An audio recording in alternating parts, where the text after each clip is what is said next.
అసలు ఇంట్లో ఒక్క చుక్క కూడా నీళ్లు లేవు. మంచినీళ్ళు లేకపోతే రోజంతా నానా కష్టాలు పడాలి. ఎందుకు కష్టాలు పట్టావు? ఇదిగో నరసమ్మ, కొంచెం ఆగు. నన్నా పుష్పక్క, ఏంటో చెప్పు.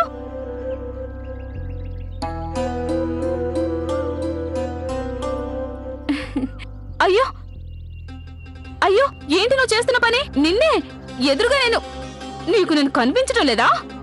తిరిగిస్తావో లేదా అవి నా నీళ్లు? చాలే పోవే, నిన్ను ఇక్కడే నరికి పాతిస్తాను. ఎవరికి చెప్పుకుంటావో చెప్పుకోపోవే. నువ్విక్కడ ఎంత గొంతు చిచ్చుకున్నా ఎవరు పట్టించుకోరు, నీ గోల ఎవరు వినిపించుకోరు. ఇదిగో చూడు, నోటికొచ్చినట్టు వాక్కు, లేదా నేనేం చేస్తారో నాకే తెలియదేమనుకున్నావు. బెదిరిస్తున్నావా?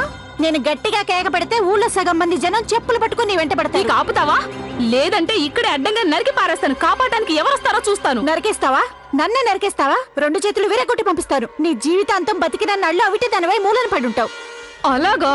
రావే, ఎవరి చేతులు విరుగుతాయో నేను చూస్తాను. అక్కయ్య, కొంచెం ఆగండి. ఏంటక్కయ్య అలా దెబ్బలాడుతున్నావేంటి? దెబ్బలాడక ముద్దులు పెట్టుకుంటారా?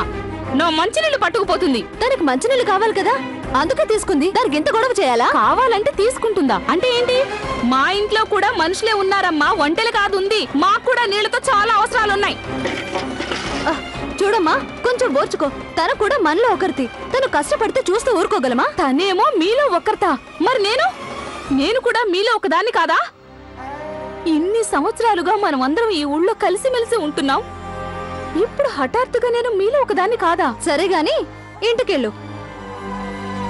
నీతో ఇలా ఎక్కువసేపు మాట్లాడితే మా కుటుంబం కూడా లేనిపోని చిక్కుల్లో పడుతుంది.